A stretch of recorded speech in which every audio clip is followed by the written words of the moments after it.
அனைவருக்கும் வணக்கம். இன்றைக்கி நம்ம பார்க்க போகிறது 1992 ஒரு நியோனார் எராட்டிக் த்ரில்லர் மூவியாக வெளியான பேசிக் இன்ஸ்டிங்க்ட் அப்படின்ற படத்தை பற்றி பார்க்க போகிறோம். இந்த வீடியோ உங்களுக்கு பிடிச்சிருந்ததுன்னா லைக் பண்ணுங்கள், ஷேர் பண்ணுங்கள், கமெண்ட்ஸ் பண்ணுங்கள், சப்ஸ்கிரைப் பண்ணுங்கள். வாங்க இந்த கதை எப்படி என்னன்னு பார்ப்போம். சான் பிரான்சிஸ்கோ போலீஸ் டிபார்ட்மெண்ட்டில் நைக் கரன் அப்படின்றவர் வேலை பார்க்குறாரு. அவர் தான் இந்த படத்தினுடைய கதாநாயகன். அப்போது ஒரு அப்பார்ட்மெண்ட்டில் ஒரு மர்டர் நடந்திருக்கிறதா தகவல் வருது. உடனே இவங்க எல்லாரும் அங்கே போகிறாங்க. போய் பார்த்தா தெரியுது அவர் பிரபல பாடகர், ஒரு ராக் ஸ்டார். அவர் அவருடைய அப்பார்ட்மெண்ட்டில் கொடூரமாக இந்த ஐஸ் பேக் இருக்குது பாருங்கள், ஐஸை அந்த குத்தூசி மாதிரி இருக்கும், அதுலேயே குத்தி கொடூரமாக கொலை செய்யப்பட்டு இருக்கிறாரு. போலீஸ் அங்கே இருக்கிற தடயத்தெல்லாம் வச்சு பார்க்கும்போது இந்த மர்டர் ஒரு நாவலில் இந்த மர்டரை மாதிரியே அந்த நாவலில் எப்படி வர்ணித்து அந்த நாவலில் எழுதியிருக்காங்களோ அதே மாதிரி இந்த கொலை செய்யப்பட்டிருக்கு அப்படின்னு சொல்லிட்டு போலீஸ் கண்டுபிடிக்கிறாங்க. ஸோ அந்த நாவல் எழுதின அந்த நாவல் ஆசிரியை மேலே இவங்களுடைய போலீஸோட சந்தேகம் வருது. உடனே நம்ம கதாநாயகன் டிடெக்டிவ் நைக் கரனும் அவருடைய ஃப்ரெண்டை அந்த கேத்ரின் ட்ரூமர், அவங்க தான் அந்த நாவல் ஆசிரியர், அவங்கள பார்க்கலான்ட்டு விசாரிக்கிறதுக்கு போகிறாங்க. போனவுடனே அவங்க வீடை பார்த்தோன்னே பயங்கரமாக இருக்குது வீடெல்லாம். அந்த பொண்ணை பார்க்குறாங்க. பொண்ணை பார்த்தோன்னே ரெண்டு பேரும் ஷாக் ஆகிடுறாங்க. அப்படியே அவள் பேசுகிற விதம், அவள் அலட்சியமாக இவங்களை பார்க்கறது, அவளுடைய அழகு, பயங்கர பணக்காரி வேறு. அப்புறம் இவங்க விசாரிக்கிறாங்க. இது மாதிரி இந்த ஜான் போஸ், அவர் தான் அந்த ராக் ஸ்டார், அவருடைய கேர்ள் ஃப்ரெண்டு தானே நீங்கள், உங்களுக்கு அவர் நல்லா தெரியும்ல? ஆமாம், என்ன விஷயம் அப்படின்னு கேட்குறான். அவர் நேற்று நைட் அவருடைய அப்பார்ட்மெண்ட்டில்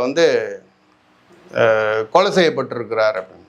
அப்படியா, சரி, எனக்கு அதை பற்றிலாம் ஒன்றும் தெரியாது அப்படின்னு. இல்லை, அதை பற்றி தான் உங்கள்கிட்ட விசாரிக்கிறதுக்கு வந்தோம். அந்த கொலைக்கும் எனக்கும் சம்மந்தம் கிடையாது, அந்த கொலையை நான் பண்ணல. ஏன்னா பேசுறதுன்னா என்ன அட்வொகேட்டுக்கிட்ட பேசுங்க, நீங்கள் கிளம்பலாம் அப்படின்னு சொல்லிட்டு அப்போது திருத்தி அனுப்பிச்சிடுறான். இவங்களால் ஒன்றையும் பேச முடியல நான் அவகிட்ட. சரி, நம்மக்கிட்ட தடையும் வேறு என்ன எவிடன்ஸ் எதுவும் இல்லை அப்படின்னு சொல்லிட்டு அவங்க இன்னும் கொஞ்சம் சேகரிச்சுக்கின்னு மறுநாள் போகிறாங்க மறுபடியும் அவளை தேடிக்கிட்டு. போன உடனே என்ன விஷயம், என்னென்ன அரெஸ்ட் பண்ண வந்துக்கிறீங்களா அப்படின்னு கேட்குறா. ஆமாம், உங்கள்கிட்ட கூப்பிட்டு போலீஸ் ஸ்டேஷனில் விசாரிக்கணும், வரீங்களா என் கூட? ஓகே வரேன் அப்படின்னு சொல்கிறாவோ. உடனே இவளை கூப்பிட்டுட்டு போலீஸ் ஸ்டேஷனில் விசாரிக்கிறாங்க. அந்த இன்ட்ராகேஷன் சீன் அவளை சேரில் உட்கார வச்சுட்டு அட்வொகேட்டு, போலீஸு, டாக்டர்ஸு எல்லாம் அவளை சுற்றி வச்சுக்கிட்டு கிராஸ் கொஸ்டின் அவகிட்ட கேட்குறாங்க. அவள் எதுக்குமே மசியலை, அவள் அலட்சியம், அவள் சிகரெட்டை பிடிச்சிக்கிட்டு எனக்கு அந்த கொலைக்கும் சம்மந்தம் கிடையாது, அவ்வளோதான், அவர் எனக்கு தெரியும், அவர் என்னுடைய பாய் ஃப்ரெண்டு தான், நான் அவரை படுக்கையெல்லாம் படுத்திருக்கோம், அதை பற்றிலாம் இது கிடையாது, மற்றபடி இந்த கொலைக்கு எனக்கு சம்மந்தம் இல்லை அப்படின்றான். சரி, போலீஸ் என்ன பண்ணுறாங்க, சரி விசாரிச்சுட்டு சரி நீ போ, ஏன்னா தேவைன்னா நாங்கள் எதனா இருந்தால் அவங்ககிட்ட விசாரிச்சுக்கிறோம் அப்படின்னு சொல்லிட்டு அவளை அமுச்சு விட்டுறாங்க. மேற்கொண்டு இந்த தகவலை விசாரிக்கிறதுக்கோ அந்த தடயத்தை பற்றி பேசுகிறதுக்கோ நம்ம கதாநாயகன் டிடெக்டிவ் நைக் கரன் தான் அந்த பொண்ணை போய் அடிக்கடிக்கு போய் பார்க்கறது, அந்த தடயத்தை பற்றி பேசுகிறார். அப்படி பேசும்போது அந்த பொண்ணுக்கும் இவருக்கும் பயங்கர நெருக்கமாகிடுது. அவளுடைய வலையில இவர் விழுந்துடுறார். விழுந்துட்டு ஏறக்குறைய லவ் பண்ணவே ஆரம்பிச்சிடுறாரு. அப்போது அவள் ஏற்கனவே ஒரு நாவல் அந்த ராக் ஸ்டாரை வச்சு எழுதிட்டா. இப்போ ரெண்டாவது ஒரு நாவல் நான் எழுதின்னு இருக்கிறேன் அப்படின்றான். அப்போ ரெண்டாவது நாவல் யாரை பற்றி எழுதுற அப்படின்னு சொல்லிட்டு இந்த டிடெக்டிவ் நம்ம ஹீரோ கேட்குறாரு. கேட்கும்போது இந்த ரெண்டாவது நாவல் ஒரு டிடெக்டிவ் வச்சு நான் எழுதியிருக்கிறேன். அப்படியா, டிடெக்டிவ் எப்படி வரார்? அவர் டிடெக்டிவ் ஒரு மர்டரை பற்றி விசாரிக்கிறதுக்கு ஒரு பொண்ணுக்கிட்ட வர்றாரு. கடைசியில் அந்த பொண்ணை லவ் பண்ணி அவர் அவன் மேலே காதல் ஆயிடுறாரு அப்படின்னு சொல்கிறான். சரி, கடைசியில் அந்த டிடெக்டிவ் என்ன ஆகுறாரு அப்படின்னா, அவர் கடைசியில் என்ன ஆகுறாரு, என்ன நாவலில் அவரை சாவிச்சிட்றேன் நான் அப்படின்னு சொல்கிறாவோ. அதுக்கு இவர் நம்ம ஹீரோ என்ன சொல்கிறாரு, இல்லையே அந்த டிடெக்டிவ் வந்து சாவலாம் இல்லை, அந்த அவர் வந்து ஹீரோ வந்து டிடெக்டிவ் வந்து அந்த பொண்ணை கல்யாணம் பண்ணிக்கிட்டு நிறைய குழந்தைங்கள்லாம் பார்த்துக்கிட்டு ரொம்ப சந்தோஷமாக வாழறாங்க அப்படின்னு இவர் டிடெக்டிவ் சொல்கிறார். அப்பெல்லாம் கிடையாது, நான் எழுதுகிற கதை, என்னுடைய நாவலில் அவன் செத்து போயிடுறான் அப்படின்ட்டு அவ சொல்கிறான். அப்போ இந்த கதை அப்படியே போயிட்டே இருக்குது. அதுக்கப்புறம் இந்த படத்தில் இன்னும் 2 கொலை நடக்குது. அப்போ அந்த இன்னும் 2 கொலை வந்து யார் மேலே சந்தேகம் வருது, மறுபடியும் இவன் மேலே சந்தேகம் வருது, மற்றவங்க மேலேயும் சந்தேகம் வருது. நம்ம ஹீரோ வந்து மறுபடியும் அந்த தடயத்தை நோக்கி போய்கிட்டே இருக்கும்போது இந்த கதை வந்து கடைசியில் யார் இந்த எல்லாத்தையும் கொலை பண்ணுதுன்னு நம்ம ஹீரோ கண்டுபிடிச்சாரா, ரெண்டாவது இந்த கேத்ரின் ட்ரிம்மல் எழுதின அந்த நாவலில் வந்து எப்படி அந்த எழுதி முடித்தாங்க அப்படின்றது தான் இந்த படத்தினுடைய கதை. இந்த படம் வந்து 1992 தேவி தியேட்டரில் ரிலீஸ் ஆச்சு. தேவி தியேட்டரில் வந்து இந்த படத்தை பார்க்கறதே வந்து பெரிய சுக அனுபவம். அவ்வளோ பிரமாதமாக இருக்கும் அந்த படம் பார்க்கறதுக்கு.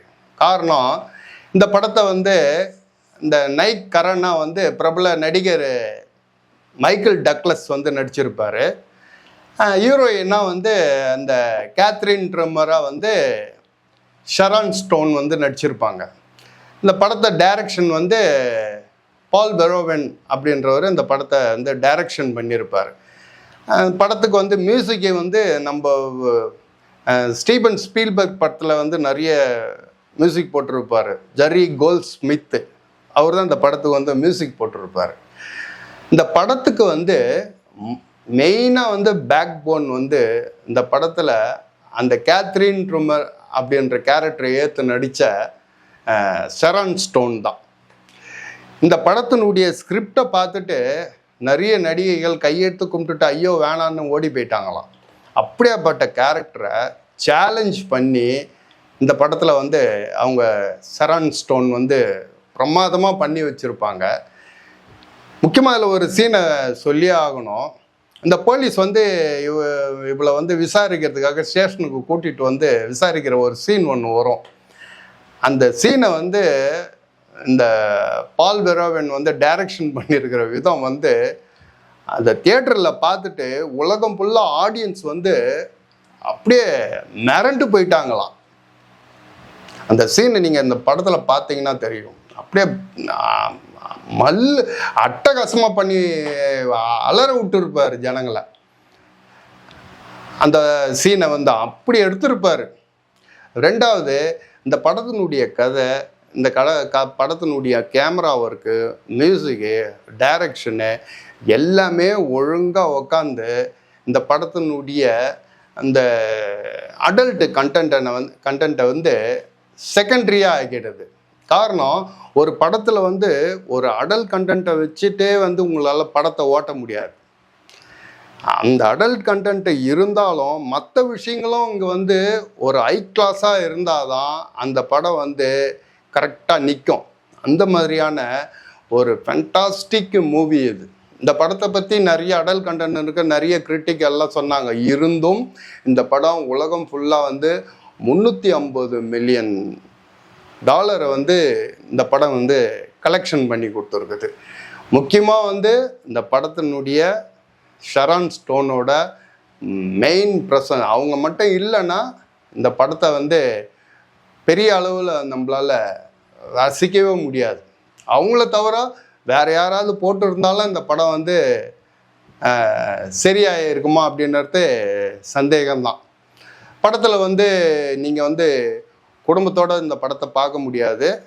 நிறைய அடல்ட் கண்டென்ட் இருக்குது. இந்த படம் வந்து இப்போ வந்து அமேசான் ப்ரைம்லேயே அவைலபிளாக இருக்குது. நீங்கள் பார்த்து ரசிக்கலாம். பார்த்து ரசிச்சுட்டு நீங்கள் வந்து இந்த படத்தினுடைய கமெண்ட்ஸை வந்து எனக்கு சொல்லுங்கள். நம்ம அடுத்த வீடியோவில் பார்ப்போம்.